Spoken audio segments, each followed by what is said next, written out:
Vamos a tener nuestro estudio. ¿Quién tiene a los niños? La hermana Miriam. Niños con nuestra hermana Miriam, por favor. Los demás nos quedamos. Muy bien, hermanos. El día de hoy vamos a comenzar esta nueva serie acerca del libro de Job. Ya terminamos nuestra serie de la familia esta semana pasada, pero aparentemente tengo un problema. Según yo, ya había dado la introducción a Job hace unas semanas, pero me informan que no he dado la introducción, que la introducción que di fue a Judas, que no fue a Job. Entonces no estaba preparado para dar una introducción como tal, porque según yo ya la había dado. Pero lo que vamos a hacer, hermanos, vamos a avanzar y vamos a ver versículos 1 al 5 del libro de Job, pero ahorita les voy a dar un más o menos de lo que es el libro de Job. ¿Okay?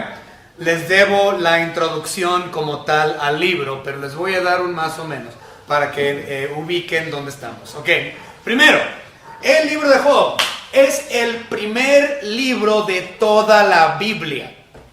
Es decir, fue el primero en ser escrito. Es el libro más viejo de los 66. ¿Bien?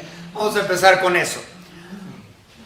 Se ha dicho incluso, ahora yo no estoy necesariamente de acuerdo con esto, pero se ha dicho que es tan viejo el libro de Job que Noé tenía el libro de Job en el arca y que él fue quien tenía el libro y ya lo trajo a el mundo post-diluvio.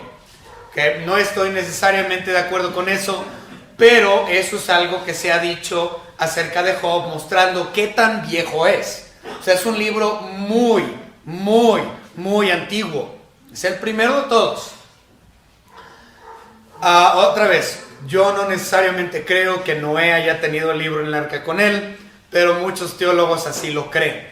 ¿Okay? El tema del libro de Job es un tema precioso. El tema de todo libro realmente es la soberanía de Dios. Ese es el tema de todo el libro, la soberanía de Dios. ¿Okay? Ahora, les voy a explicar rápidamente de qué trata. Job era un hombre que temía a Dios, lleno de inteligencia, lleno de sabiduría, y esas características es lo que vamos a estudiar hoy. ¿Okay? Las características de Job, eso es lo que vamos a estudiar hoy, pero como estamos dando una breve introducción, entonces vamos a dejar eso por un lado ahorita. El asunto es, Job, un hombre inteligente, lleno de sabiduría, lleno de temor de Dios, tuvo un asunto. El asunto fue que a partir del capítulo 2, bueno, desde el capítulo 1, en el versículo 1:6 es gran parte de esto. Vamos a leer el 1:6. Un día vinieron a presentarse delante de Job los hijos de Dios, entre los cuales vino también Satanás. Y dijo Jehová a Satanás, ¿de dónde vienes? Respondiendo Satanás a Jehová, dijo, de rodear la tierra y andar por ella. Y Jehová dijo a Satanás, ¿no has considerado a mi siervo Job? Que no hay otro como él en la tierra, varón perfecto y recto, temeroso de Dios y apartado del mal. Respondió Satanás a Jehová, dijo, ¿acaso teme Job a Dios de balde? Ahí les va. El asunto fue este. Dios y Satanás tuvieron una conversación en gloria, en el cielo, porque recuerden que Satanás no está en el infierno, Satanás está en el cielo, entonces, o tiene acceso al cielo. Entonces, Satanás y nuestro Señor Dios están hablando en el cielo, y tienen una conversación, y Dios le dice a Job, oye, ¿has considerado a Job? Él es esto, él es aquello, es temeroso de Dios, es justo, es recto. Satanás, él es así porque tú le has dado mucho. Él es así porque tú lo has bendecido. Él te ama y te adora porque tú has sido bondadoso con él. Pero quítale todas esas cosas que tú le has dado y verás que él no es ese justo y recto y temeroso de Dios como tú dices. Él nada más te adora porque tú le has dado beneficios. ¿Qué? O sea, por eso dice el versículo 9, respondió Satanás a Jehová, dijo, ¿acaso teme Job a Dios de balde? ¿No le has cercado alrededor de él y a su casa y a todo lo que tiene? Al trabajo de sus manos has dado bendición, por tanto sus bienes han aumentado sobre la tierra. Pero extiende ahora tu mano y toca todo lo que tiene y verás si no blasfema contra ti en tu misma presencia. Entonces, el argumento de Satanás para con Dios era: mira, Job es bueno, pero porque tú le has bendecido grandemente. Job es bueno porque tú le has dado cosas materiales. Job es bueno contigo y te adora porque has sido completamente misericordioso y benevolente con él.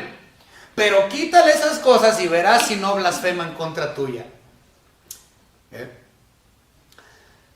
Dios le dice a a Satanás: ok, no lo toques. Toca su familia, toca sus cuestiones materiales. Hazle sufrir, pero a él no lo toques. Guarda su vida. Entonces, espero que conozcamos la historia, pero aunque no la conozcan, esta anécdota bíblico, aunque no lo conozcan, de todos modos lo vamos a ir viendo. El asunto es, llega el momento en donde Satanás llega y termina con todas las cosas materiales y todo lo que tenía Job. Satanás arrasa con todo eso, con permiso de Dios. Entonces, cuando esto sucede, Job tiene 3 amigos. ¿Okay? Job tiene 3 amigos que aparecen dentro del libro de Job. Y cada uno, básicamente, le echan en cara algo a Job. Los 3. Y este problema, mucha gente hoy lo tiene. Esta idea. Los 3 amigos de Job eran de la misma postura que muchas personas hoy. Y eso es lo siguiente: si a ti te va mal, si tú pierdes tu dinero, si tú pierdes tu familia, si tú pierdes tu salud, si algo sucede negativo en tu vida, es porque tú hiciste algo y Dios te está castigando. Esa es la mentalidad de muchas personas. Si a ti te va mal y tú terminas teniendo problemas severos, es porque Dios te tiene bajo juicio. Algo hiciste, tú pecaste en contra de Dios y por eso Dios te tiene bajo juicio. Mucha gente tiene esa mentalidad, ¿no? Muchas. Si a ti te está yendo mal, es porque tú has pecado delante de Dios y lo que estás viviendo son juicios divinos. Entonces los 3 amigos de Job le dijeron: Job, estos problemas que tú tienes es porque tú pecaste delante de Dios. Entonces llega el primer amigo y habla con él y le dice: arrepiéntete, Job, porque tus problemas tú mismo te los has causado a causa de tu pecado. Y dice Job: no, yo no he pecado, no, yo soy inocente. Mis problemas que estoy teniendo no tienen que ver como juicios divinos de Dios por algo que yo hice. Soy inocente. Y Job mantiene su inocencia. Luego llega el segundo amigo de Job y le da el mismo discurso: Job, tú eres culpable. Estos juicios que tú tienes de Dios sobre ti son porque tú pecaste y tú hiciste mal. Arrepiéntete y Dios te va a bendecir.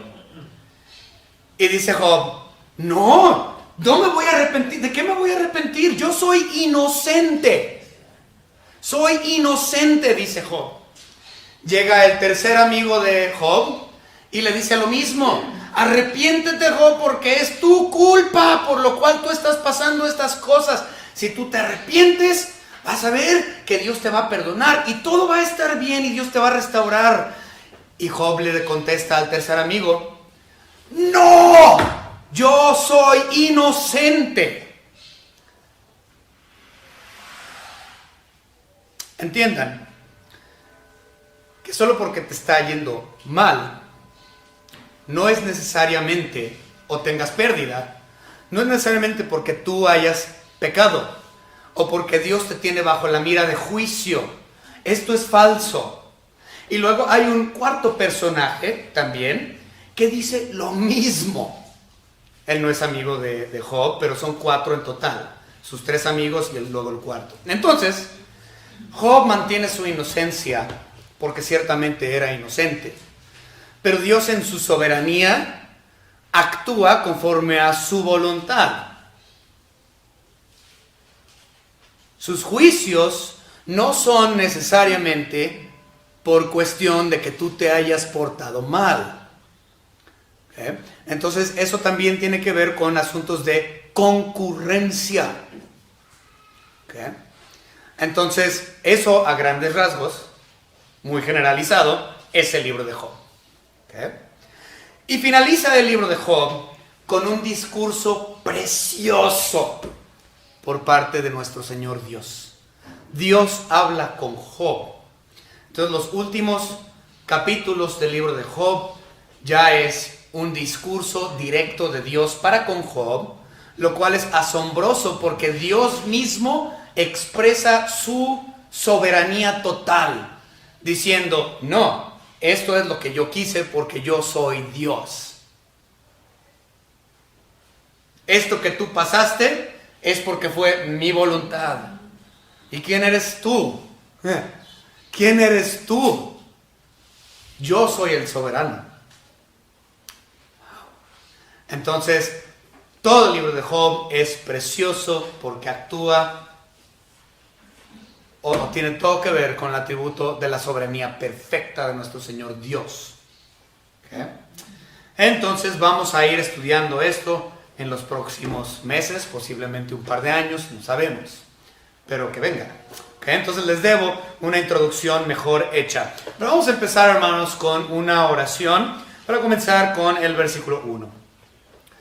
Padre, le damos gracias por sus bendiciones, Señor, que usted ha derramado sobre nosotros sin merecerlo. Gracias, Señor, porque usted en efecto es soberano y usted está en control absoluto de absolutamente todo. Señor, gracias le damos por ese hecho, porque si nosotros tuviéramos control, Señor, sería un desastre. Solamente por medio de su sustento es que existimos y somos y respiramos. Gracias le damos, Señor, por este estudio de Job. Le pedimos, Señor, que a lo largo de esta serie, de este libro precioso, podamos nosotros crecer en su palabra y conocerle a usted, Señor, un poco más cada día. En el nombre de su Hijo Jesucristo, nuestro único y propio Salvador. Amén. Muy bien. Como mencioné, vamos a ver acerca de las características de Job. Vamos a aprender un poco acerca de Job. Vamos a ver quién es él. Okay. Dice el versículo 1, hubo en tierra de Uz un varón llamado Job, y era este hombre perfecto y recto, temeroso de Dios y apartado del mal. Observen estas características. Perfecto, recto, temeroso de Dios y apartado del mal. Uno de los libros que estábamos regalando tiene que ver con el crecimiento espiritual y cómo ver quién es un verdadero cristiano o no. Obviamente por sus frutos los conoceréis, dice la Biblia, pero esa debe de ser una descripción que debería de ser para todo creyente, todo cristiano, todo que realmente ama al Señor, que ha sido salvo por su gracia. Deberíamos de tener eso. Deberíamos de ser llamados rectos, perfectos, temerosos de Dios y apartados del mal. Esa debe de ser la descripción de todo cristiano, pero lamentablemente no es así. ¿Okay? Pero vamos a avanzar. Comienza hablando de que él estaba en tierra de Uz. ¿Okay? Hay dos posturas en cuestión a Uz. ¿Dónde está Uz? ¿Quién es Uz? ¿Con qué se come Uz? Geográficamente, ¿dónde está? Hay dos posturas. Yo soy, obviamente, como siempre, más tiendo bueno, ahorita lo vamos a ver. Entonces, vamos a ver la primera postura. Esta se me hace errada. No creo que sea cierto. De hecho, estoy seguro que no lo es. Entonces, la primera postura que les voy a decir en cuestión a la locación geográfica de Uz es que Uz se encuentra en la parte norte del mar Mediterráneo. ¿Okay? O noreste, pues. Y lo relacionan con Aram, o lo que es Padán Aram. ¿Okay? Padán Aram. Ok, donde vivió la familia abrámica, la familia de Abraham, con su sobrino. Junto con su sobrino, cuyo nombre era Uz. ¿Okay? Entonces el sobrino de Abraham se llamaba Uz en Padan Aram, en la parte noreste de lo que viene siendo el mar Mediterráneo. Entonces, como su sobrino de Abraham se llamaba Uz, muchas personas dicen, es en la parte norte. Vamos a verlo, Génesis capítulo 22. Génesis capítulo 22 y versículos 20 y 21. Nuevamente, Génesis 22, 20 y 21. Dice, aconteció después de estas cosas que fue dada noticia a Abraham, diciendo, he aquí que también Milca ha dado a luz hijos a Nacor, tu hermano, Uz, su primogénito, Buz, su hermano, Kemuel, padre de Aram, etc. Entonces, ahí vemos que el sobrino de Abraham se llamaba Uz en Padan Aram. Entonces, mucha gente, por cuestión del sobrino de Abraham, dicen, Uz está allá. Pero hay un problema muy grande con esto. El problema es que Job predata al sobrino de Abraham. Por mucho. Entonces, Uz no está relacionado con el sobrino de Abraham. Por lo tanto, queda totalmente descartado el hecho de que está en el norte en Padan Aram. ¿Okay? La segunda postura, que es la que yo creo, es que la tierra de Uz está en la región sureste del Mediterráneo. Es decir, donde está la tierra de Canaán, toda esa zona. Para ser específico, es la tierra de Edom. ¿Quién es la tierra de Edom? ¿Dónde está la tierra de Edom? La tierra de Edom se encontraba en Uz. ¿Okay? Vamos a verlo. Entonces, en el libro de Lamentaciones, nosotros podemos ver que Edom está identificado como estando dentro de la tierra de Uz. Otra vez, Edom, y ustedes saben, los edomitas son básicamente los descendientes de Esaú. ¿Okay? Otra vez, ¿quiénes son los edomitas? Los edomitas son, o eran, los descendientes de Esaú. ¿Okay? Ahora, Job predata a Esaú también, por mucho. Job predata a Esaú. Sin embargo, Uz ya existía, aunque Edom no. Pero se nos dice en la Biblia que Edom se encuentra en tierra de Uz. Por lo tanto, Esaú terminó teniendo su descendencia en una tierra que ya tenía previamente el nombre de Uz. Por lo tanto, esto es mucho más lógico. Vamos a verlo. Lamentaciones, capítulo 4.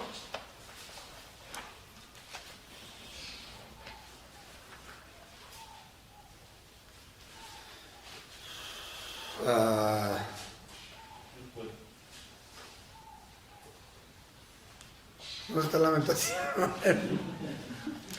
Nunca voy a Lamentaciones.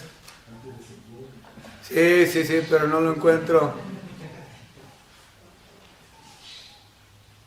Híjole, hermanos, esto es ridículo. Ok, Lamentaciones, capítulo 4 y versículos 21. Observen, 4:21. Gózate y alégrate, hija de Edom, la que habitas en tierra de Uz. Entonces, Edom, es decir, la descendencia de Esaú, se encuentra dentro de la tierra de Uz. Aún hasta ti llegará la copa, te embriagarás y vomitarás. Ok, entonces los hijos de Esaú, vamos a ver que los edomitas son los hijos de Esaú. Génesis capítulo 36. Génesis capítulo 36 y versículo 28. Dice la palabra: estos fueron los hijos de Disán, Uz y Arán, y estos fueron los jefes de los hebreos. Bueno, ahí viene la genealogía. Vamos a continuar. Otra razón por la cual nosotros creemos, o por lo menos yo creo, que Uz se encuentra en el sureste del Mediterráneo y no en el norte, en Padan Aram, es porque recuerden que les hablé de 3 amigos. Job tenía 3 amigos, y uno de esos amigos se llama Elifaz Temanita. Vamos a verlo. Job capítulo 4 y versículo 1. En Job 4:1 nosotros leemos: Entonces respondió Elifaz temanita y dijo, entonces Elifaz temanita es amigo de Job, pero se le llama temanita, es decir que él es de Temán. ¿Y dónde se encuentra Temán? Vamos a verlo. Amós. Bueno, vámonos con Jeremías, está más fácil para encontrar, luego voy a tener el mismo problema. Ok, vámonos a Jeremías, capítulo 44 y versículo 20. 44:20 dice lo siguiente: y habló Jeremías a todo el pueblo, a los hombres y a las mujeres y a todo el pueblo que le había respondido esto diciendo, no es ese. Sí es ese, pero no es. Ni modo, vámonos a los difíciles. Ok, Amós.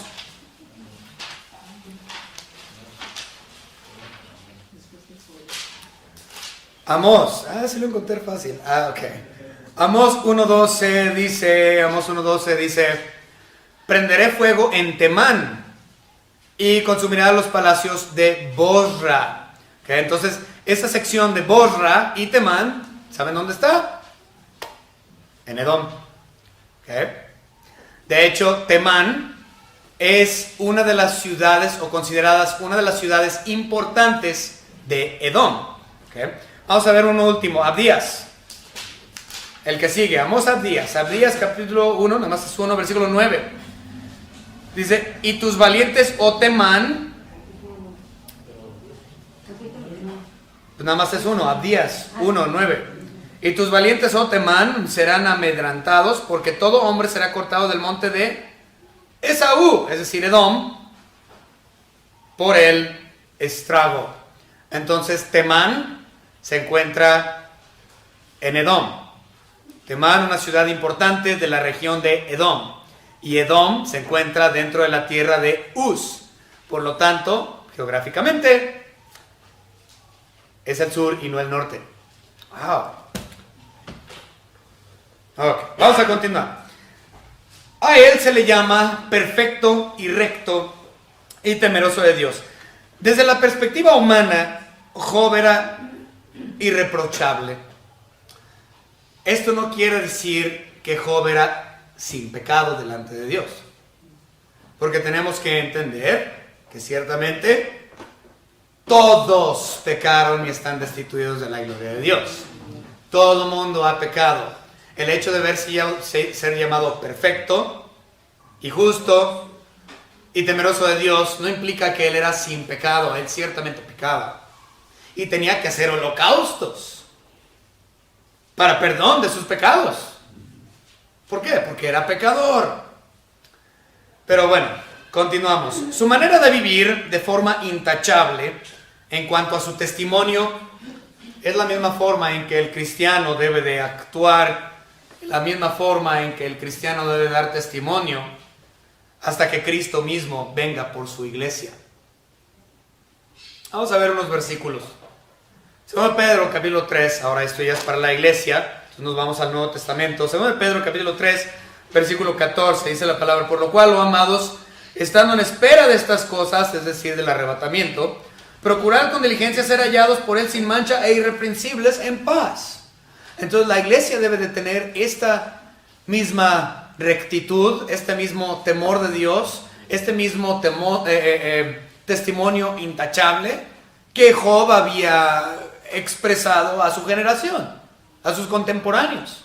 Nosotros debemos de tener eso mismo como creyentes del Nuevo Testamento hasta el arrebatamiento del cuerpo de Cristo.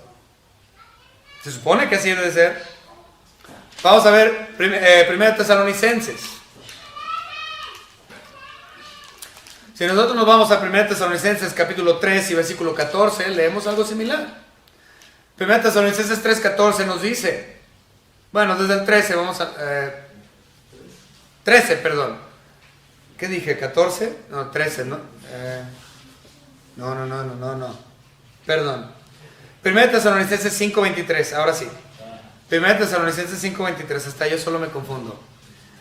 Ok, y el mismo Dios de paz os santifique por completo, y todo vuestro espíritu, ser, alma y cuerpo sea guardado irreprensible. ¿Hasta cuándo? Hasta la venida de nuestro Señor Jesucristo, es decir, el arrebatamiento de la iglesia.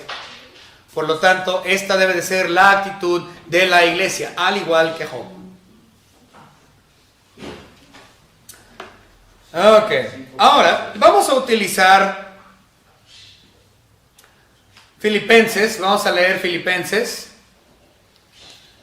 capítulo 2 y versículo 15. Vamos a leer Filipenses 2:15 nos dice la palabra: para que seáis irreprensibles y sencillos, hijos de Dios sin mancha, en medio de una generación maligna y perversa, en medio de la cual resplandecéis como luminares en el mundo. Job era un luminar en su generación, siendo recto, siendo de testimonio intachable. La iglesia debe de hacer lo mismo. Nosotros debemos de ser luminares en nuestra generación, reflejando a aquel quien nos salvó y nos redimió, es decir, reflejando la persona de nuestro Señor Jesucristo en nuestra generación. Así como Job lo hizo en su generación, así debemos de ser nosotros, irreprensibles hasta el arrebatamiento del cuerpo de Cristo. El problema es que nuestro testimonio, en el caso de muchos, no es intachable.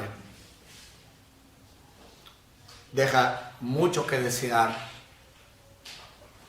Y lo único que hacemos es, en vez de ser luminares, terminamos siendo oscuridad para nuestra generación y piedra de tropiezo. Dios llama a Job perfecto y recto. Lo interesante es de que Él no solamente lo dijo a Job, Dios utilizó estas mismas palabras para describir a Noé y para describir a Abraham. Y ciertamente estas mismas palabras deberían de ser utilizadas para describir la iglesia. Vamos a ver Génesis capítulo 6, cuando se lo dijo a Noé. Génesis capítulo 6 y versículo 9. Génesis 6, 9 nos dice lo siguiente: estas son las generaciones de Noé. Noé, varón justo, perfecto en sus generaciones, con Dios caminó Noé. Lo podemos también ver, como mencioné, dado a Abraham. Génesis capítulo 17 y versículo 1. Era Abraham de edad de 99 años, ya bien veterano. Perdón. Cuando le apareció Jehová y le dijo: yo soy el Dios poderoso, anda delante de mí y sé perfecto. La iglesia debe de ser luminar, debe de ser recto, debe de ser perfecto. Cada uno de ustedes en su testimonio también. Otra vez, ¿significa eso que somos sin pecado? No. La diferencia entre Job y nosotros en la actualidad es que él tuvo que hacer holocaustos, o es decir, sacrificios animales para el perdón de su pecado. Para nosotros que estamos bajo la gracia, después de muerte, sepultura y resurrección de nuestro Señor Jesucristo y la venida del Espíritu Santo en Hechos capítulo 2, nosotros no hacemos ya holocaustos porque el sacrificio perfecto del Cordero perfecto, Cristo, ya se efectuó. Ya no es necesario levantar holocausto, porque el holocausto ya fue hecho para nosotros que hemos creído en la obra redentora de Cristo. Ya no hay necesidad de más holocaustos. Estoy bajo la gracia, el holocausto ya fue dado. Y porque he sido participante de su gracia, abogado tengo para con el Padre, a Jesucristo el justo. Por lo tanto, cuando nosotros hemos caído en pecado, caemos en pecado, no es necesario que yo vaya y haga holocausto, sino ponerme de rodillas y decir: Señor, perdóname. He pecado delante de ti y vengo a ti arrepentido. Y Cristo Jesús, nuestro Paracleto, y el Espíritu Santo, el otro Paracleto,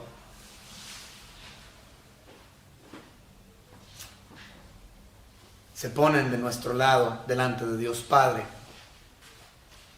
para un perdón absoluto. Entonces, sí, podemos ser perfectos, rectos, de buen testimonio como debe de ser. Y si caes en pecado, no tienes que matar un animal. Tan solo tienes que pedir perdón y venir a los pies de Jesucristo arrepentido. Y Él te dará el perdón y te representa delante del Padre.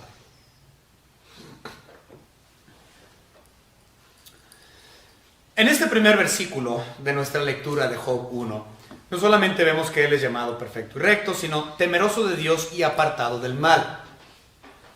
El temor de Dios es un indicativo claro de una verdadera sabiduría. Si tú no tienes temor de Dios, no eres sabio. Tú puedes tener, es más, tú puedes tener 2, 3 licenciaturas, 2, 3 doctorados, 2, 3 maestrías. Pero eso no implica que tú eres sabio. Recuerden que la academia no te trae sabiduría. La academia no te trae sabiduría. Te trae inteligencia de cosas. Pero la verdadera sabiduría es el temor a Jehová. Entonces, Él está mostrando aquí sabiduría simplemente al decir Dios que Él era temeroso de Él. Okay. Vamos a verlo. Proverbios capítulo 1.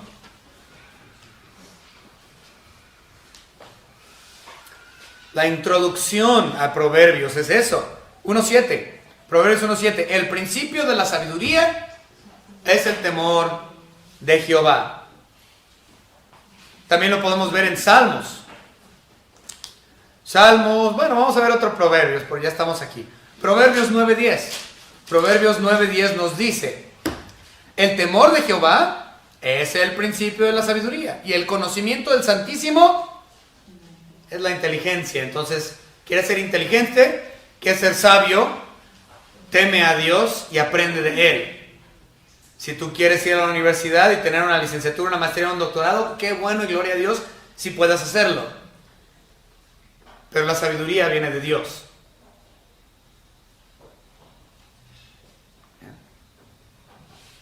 Por último, Salmos, capítulo 111. Salmos, capítulo 111 y versículo 10. Nos dice la palabra de Dios aquí. El principio de la sabiduría es el temor de Jehová. Buen entendimiento tienen todos los que practican sus mandamientos. Su loor permanece para siempre. Ok, vamos a avanzar. Entonces, el temor a Jehová es una evidencia de verdadera sabiduría, pero también el apartarse del mal. Proverbios, capítulo 16. Entonces, apártate del mal. Proverbios 16, 6. Dice la Escritura: con misericordia y verdad se corrige el pecado, y con el temor de Jehová los hombres se apartan del mal. Si tú eres sabio, es porque le tienes temor a Dios. Y ese temor a Dios te va a llevar a apartarte del mal. Es decir, huir del pecado. No exponerte, no ponerte ahí, no, huye del pecado. ¿Por qué? Porque yo tengo un temor de Dios.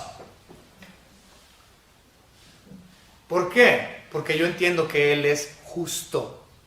Y porque Él es justo, Él da juicio. Y en un verdadero temor de Él, yo voy a apartarme del mal, o voy a verme con su juicio. Entonces, ciertamente eso se llama sabiduría.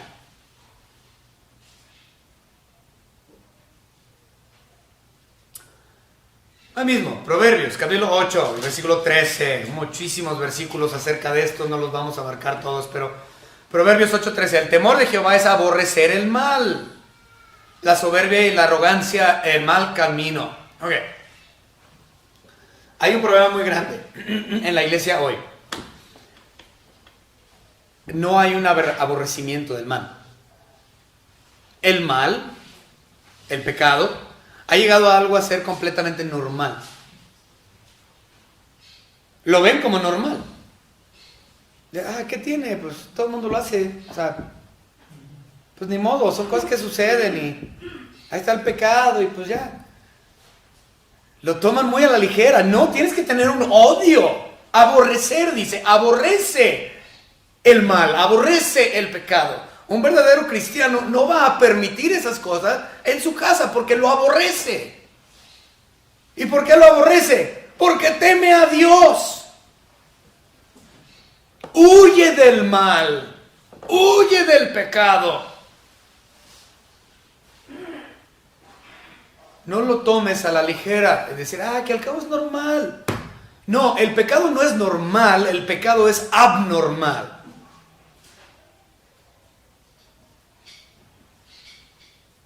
No veas al pecado como algo normal, no lo es. ¿Por qué? Porque Dios no es el autor de él. Si fuera normal el pecado, Dios hubiese sido el autor del pecado. Pero Él no es el autor del pecado en ninguna forma. Y por lo tanto, si el Creador no creó el pecado, entonces el hecho del pecado es un acto abnormal. No digas que el pecado es normal y tomarlo como algo ligero. El verdadero creyente va a tener odio, aborrecer el pecado dentro y fuera de su casa porque no es algo normal. Su autor no es Dios. ¿Cómo puedo entonces aceptar algo que no es de Dios? Tengo que huir del pecado.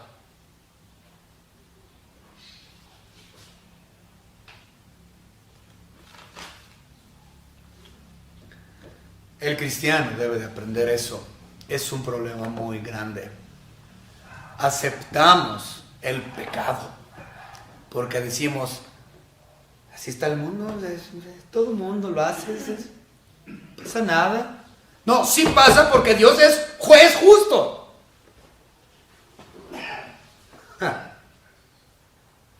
Y el pecado es abnormal, no normal.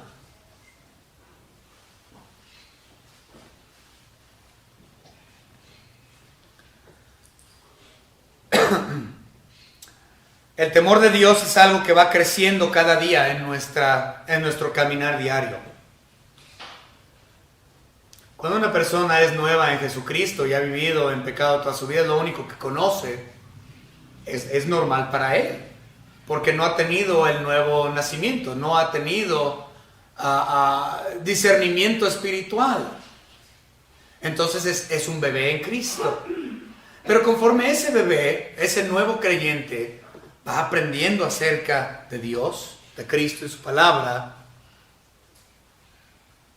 su postura va cambiando en cuestión al mal, en cuestión al pecado, en cuestión al temor de Dios. Va en aumento. Y obviamente, pues esto lo conocemos como santificación progresiva. Vamos a ver un versículo, 1 Corintios.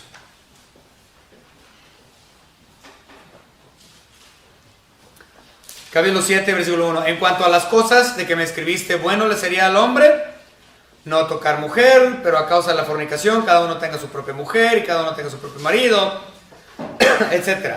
Entonces, el libro de Corintios y también el libro de Gálatas, ambos estaban hablando a nuevos creyentes que tenían poco en Cristo, que tenían todavía no una madurez, les faltaba madurez. Y Pedro los exhorta, miren, ¿saben qué? No toques mujer, no te emborraches, no hagas esto, no hagas aquello. ¿Por qué? Porque estaban ellos teniendo que crecer en el conocimiento. Poco a poco tenían que crecer. Crecimiento espiritual implica santificación progresiva. El cristiano debe de llegar al punto en donde entiende que debe tenerle un temor a Dios. Y crecer en ese entendimiento hasta el punto donde éste llega a aborrecer el pecado.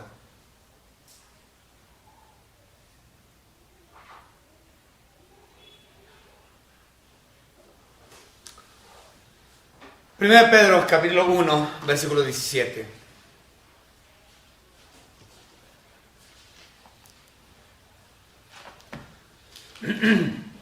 Y si invocáis por Padre a aquel que sin acepción de personas juzga, según la obra de cada uno, conducidos en temor todo el tiempo de vuestra peregrinación. Es decir, nuestro andar diario, nuestra peregrinación en este mundo. Como cristiano debo de andar en temor de Dios a lo largo de toda la peregrinación de mi vida física aquí.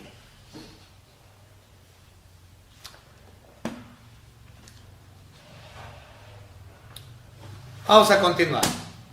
Versículos 2 al 4. Ya terminamos un versículo.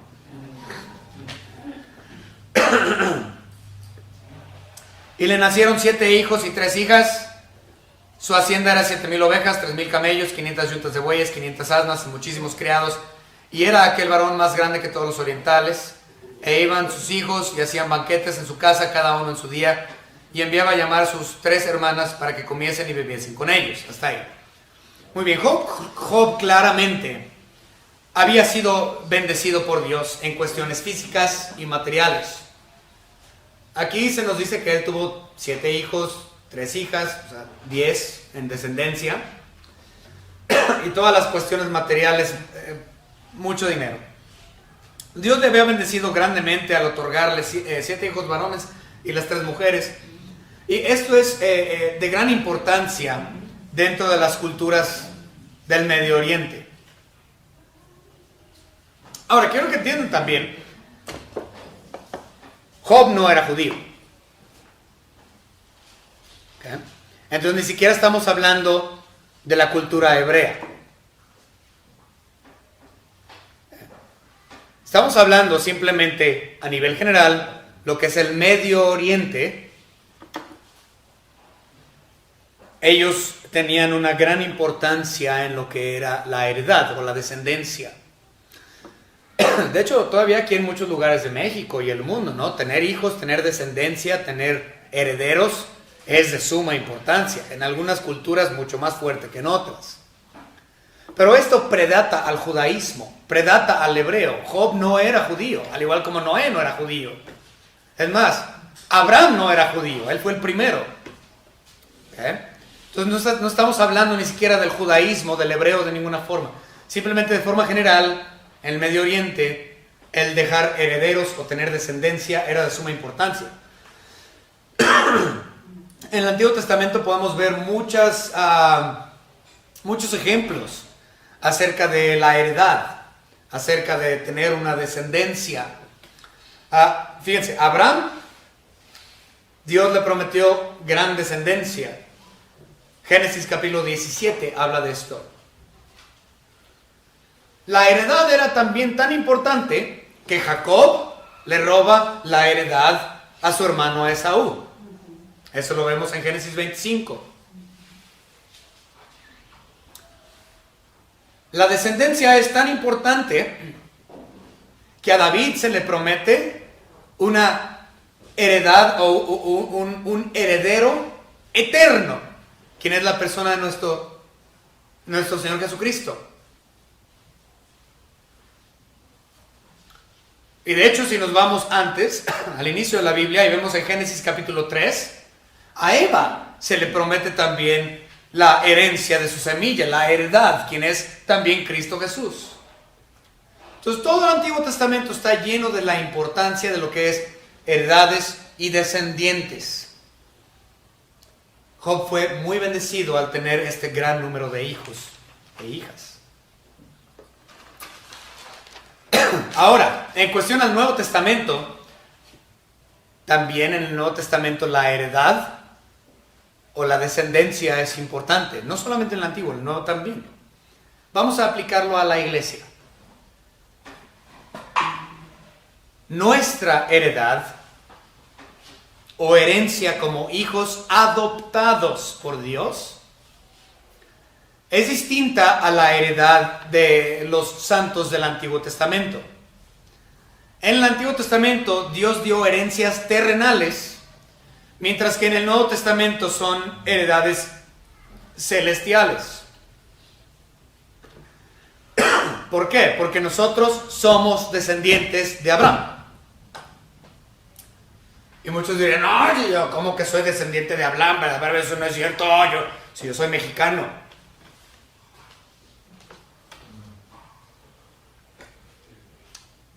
Sí somos descendencia espiritual abrámica. No por sangre, pero por adopción. Es necesario hacer mención que esta promesa de descendencia o heredad está vinculada a la promesa abrámica del Antiguo Testamento. Esa promesa en el Nuevo Testamento se ha cumplido en la persona de Cristo Jesús, por medio de la adopción. Vamos a verlo. Primero vamos a ver la promesa abrámica. Génesis 22, 18. Vámonos ahí. Vamos a ver esta promesa de la heredad. Génesis 22, 18. Dios está hablando aquí con Abraham y le dice, en tu simiente, hablando de su heredad, de su descendencia, serán benditas todas las naciones, es decir, incluyendo a los gentiles, por cuanto obedeciste a mi voz. Entonces, ¿cómo es que nosotros, los gentiles, hemos sido bendecidos por la descendencia de Abraham? Es decir, en la persona de Jesucristo, quien es descendiente de Abraham, es que nosotros, la iglesia, hemos sido bendecidos por medio de la adopción en la simiente de Abraham. Vamos a verlo, Romanos capítulo 4.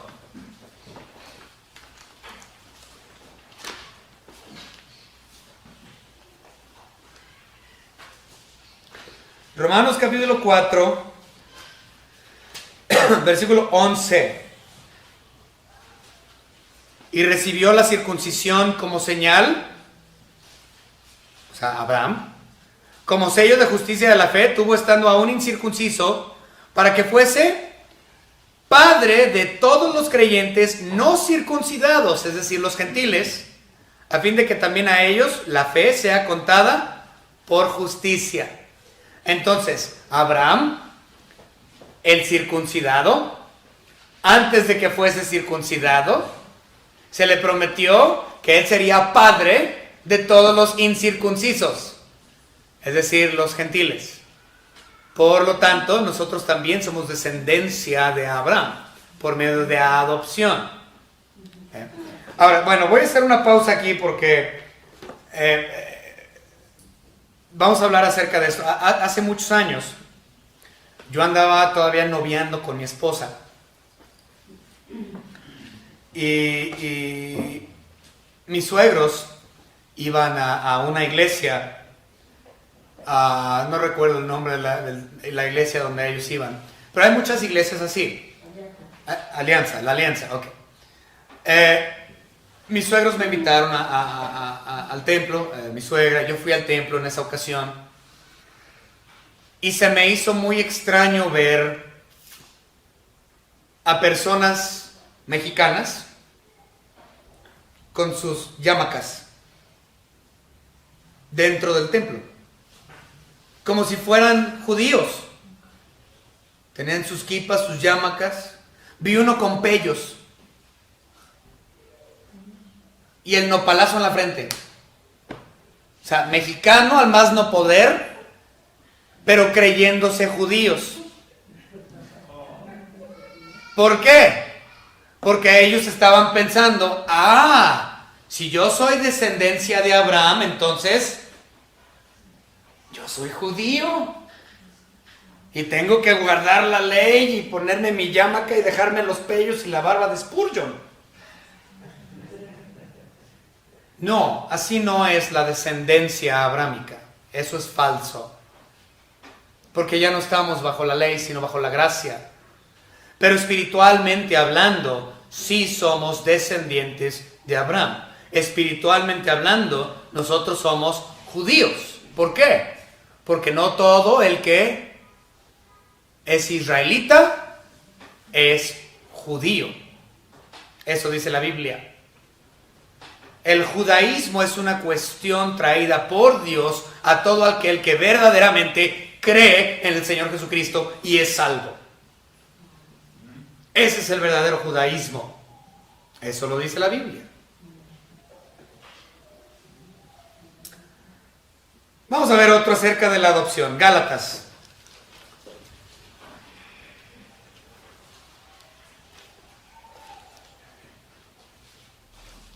Yo creo que este es todavía más conocido que el otro que leímos en Romanos. Gálatas 3:29. Gálatas 3:29 nos dice lo siguiente. Y si vosotros sois de Cristo, ciertamente linaje de Abraham sois y herederos según la promesa. Okay. Entonces somos herederos por adopción. También Romanos 8 habla de este tema. Romanos capítulo 8, versículos 16 y 17. Romanos 8, 16 y 17 dice: el Espíritu mismo da testimonio a nuestro espíritu de que somos hijos de Dios. Y si hijos de Dios, también herederos, herederos de Dios y coherederos con Cristo, si es que padecemos juntamente con Él, para que juntamente con Él seamos glorificados. Entonces somos herederos, somos linaje de Abraham, espiritualmente hablando. Pero no te vayas a poner tu yamaca, tu kipa y te dejes los pellos. Ya si te quieres dejar la barba, pues tú sabrás, pero no eres. Bueno, me da tanta risa. Vamos a continuar. El Espíritu Santo es nuestra garantía de que vamos a adquirir esa herencia. El Espíritu Santo es la garantía de que esa herencia es nuestra. Y todo aquel que ha creído en Cristo como su único y propio Salvador, después del día del Pentecostés, tiene esa garantía de la herencia en el Espíritu Santo. Y eso lo pueden ver en Efesios capítulo 1. No lo vamos a leer, pero si gustan verlo, Efesios, me parece que es 1 al 14. Bien.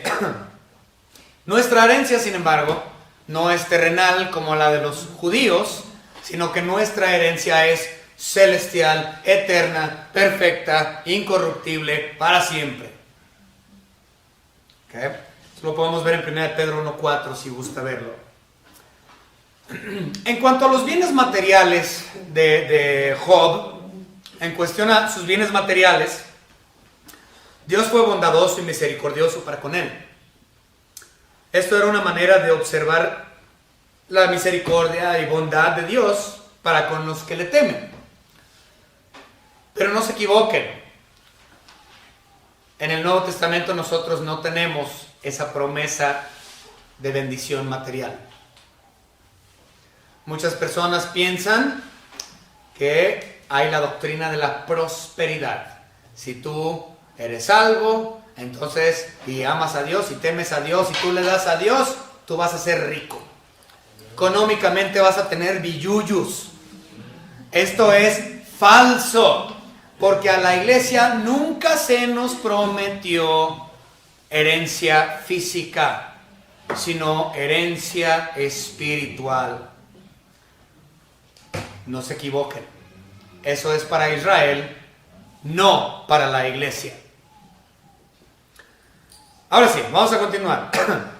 Ahora vamos a ver en nuestra lectura, Job capítulo 1, versículo 5. Vamos a leer el 5.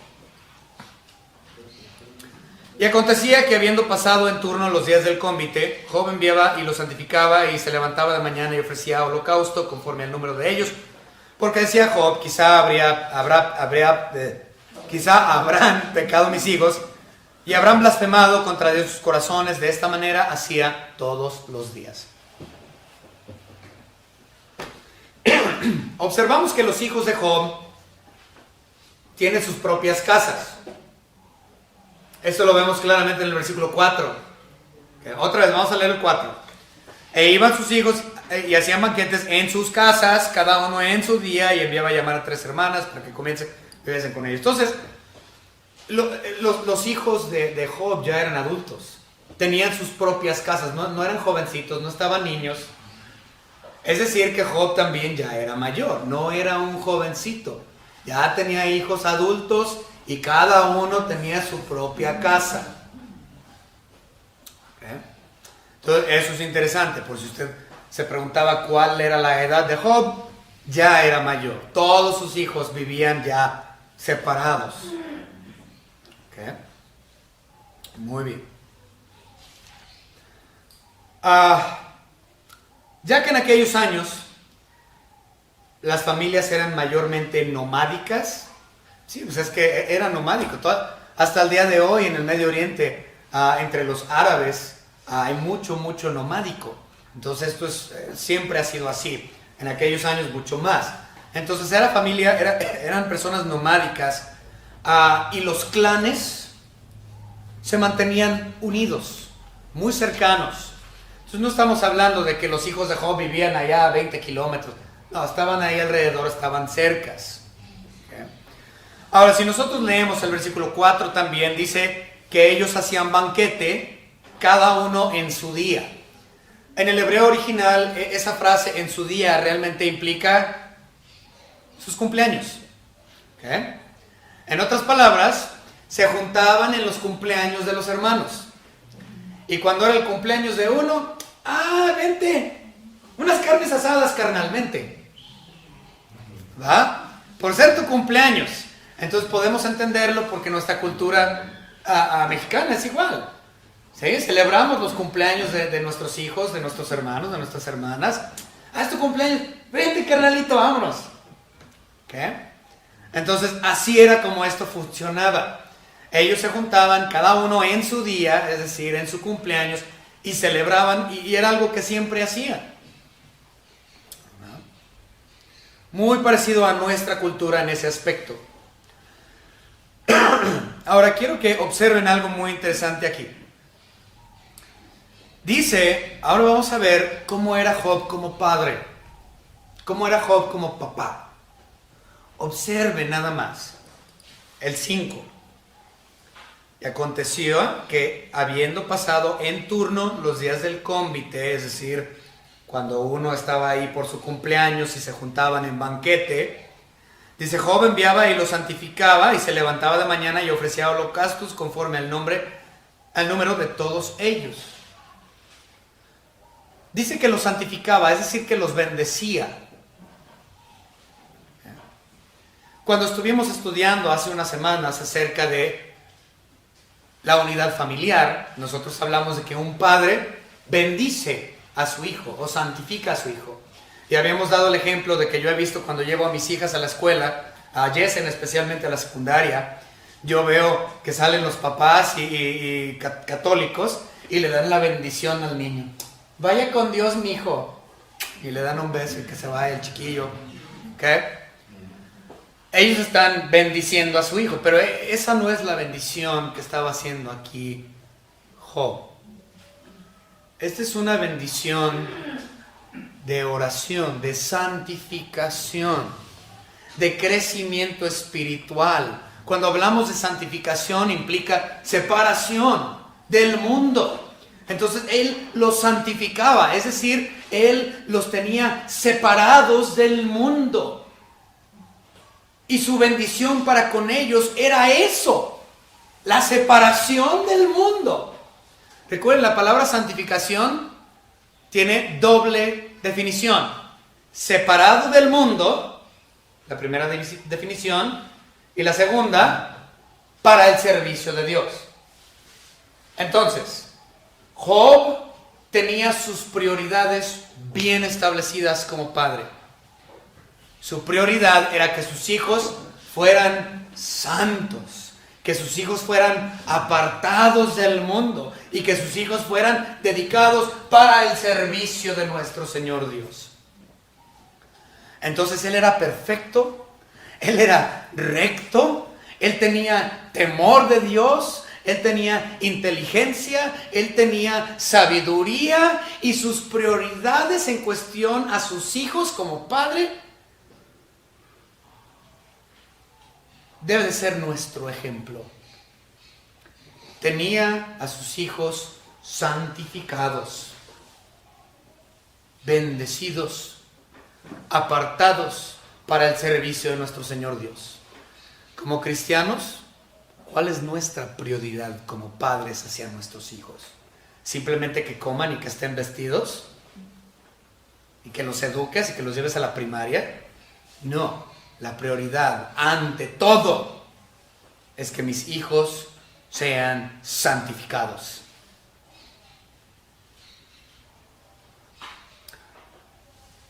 Observamos lo demás del capítulo. Dice: y se le levantaba de mañana y ofrecía holocaustos o sacrificios por ellos, conforme el número de todos ellos. Eran 10 hijos, 7 varones y 3 hijas.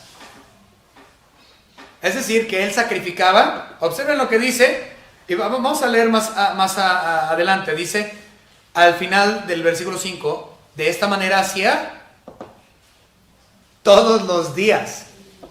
Es decir, que él sacrificaba un cordero diario por cada hijo. Es decir, que él sacrificaba 10 corderos diarios. Otra vez, vamos a leerlo. Eran 10 hijos, porque son 7 varones, 3 hijas. Y dice: y los santificaba y se levantaba de mañana y ofrecía holocaustos conforme el número de todos ellos. ¿Cuántos eran? 10. Entonces, ¿cuántos holocaustos? Pues 1 por hijo. Porque decía Job: quizá habrán pecado mis hijos y habrán blasfemado contra Dios en sus corazones. De esta manera hacía todos los días. O sea, sacrificaba 10 diarios. Y lo más seguro es que también sacrificaba para él y para su esposa. Entonces estamos hablando que su prioridad era que sus hijos estuvieran bien y perdonados delante de la persona de Dios todos los días, no importara cuánto le costaba. Un borreguito no es barato. A ver, si quieres hacer una birria aquí, nos va a salir como en 2,500 por cada uno. Aquí en Guadalajara cada chivo, cada borrego anda como en eso, 2,500 pesos cada uno. Entonces, si son 10 hijos, 25,000 pesos diarios le costaba el hacer sacrificio por sus hijos, si estuviera hoy. Más lo de él y su esposa. ¿Cuánto estás sacrificando tú para que tus hijos estén bien con Dios y para que tus hijos sean santificados y apartados para el servicio de Dios? Cuesta. No nada más dinero, sino tiempo y esfuerzo y amor y sobre todo un verdadero temor de Dios.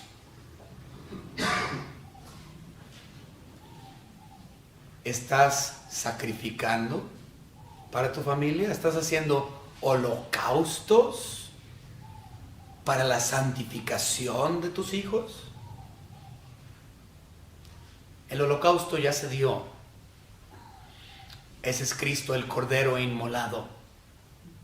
Por lo tanto, ya no te cuesta 25,000 pesos. O sea, 2,500 pesos cada cordero. Ya es gratis. Si no me creen, simplemente tenemos que ver Romanos 3:24. Siendo justificados gratuitamente por su gracia, mediante la obra redentora que es en Cristo Jesús. A Él le costó mucho hacer holocausto. Bajo la gracia es gratis porque el holocausto perfecto ya fue. Y si es gratis la justificación, entonces, ¿por qué no lo estamos haciendo? La prioridad es de santificación. Seamos más como Job en las características. Seamos perfectos, seamos rectos, seamos temerosos de Dios, seamos sabios, seamos inteligentes, seamos buenos padres, buscando la santificación de nuestros hijos por medio del holocausto que ya fue hecho.